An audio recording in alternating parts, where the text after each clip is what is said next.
So question making করার নিয়মটা কি? अगेन সেই WS word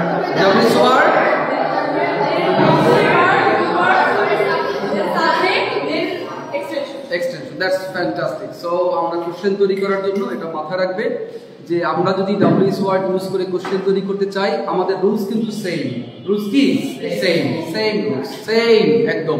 আমরা প্রথম দিন শিখেছিলাম যে আমরা যদি কোনো অ্যাকশন ভার্বকে যদি আমরা কোশ্চেন তৈরি করতে চাই সেক্ষেত্রে আমরা ডু ডাজ ডিড এর হেল্প নেব। ডু ডাজ ডিড এর হেল্প নেব।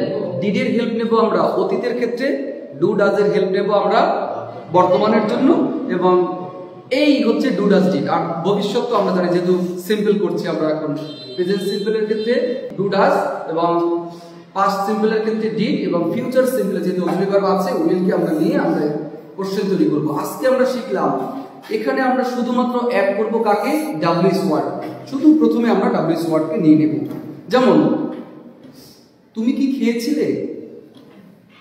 ডিড ইউ ইট? তুমি কি খেয়েছিলে? এর সাথে আমরা শুধু যুক্ত করব তুমি কখন খেয়েছিলে? when did you eat? তুমি কি যাও? do you go? তুমি কি যাও? তুমি কোথায় যাও? তুমি কি খাও?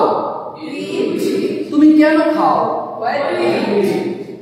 ওকে, তাহলে প্রথমে ডাব্লিউএস ওয়ার্ড গুলো দিয়ে তুমি যদি প্রথম সেন্টেন্সটা ব্যাকিং করতে পারো যে কিভাবে আমরা কোশ্চেন তৈরি করতে পারি তার সেটআপটা তুমি যদি বুঝতে পারো তাহলে ডাব্লিউএস ওয়ার্ড দিয়ে কথোপকথন এবং রাইটিং দুটোই কিন্তু ইজি।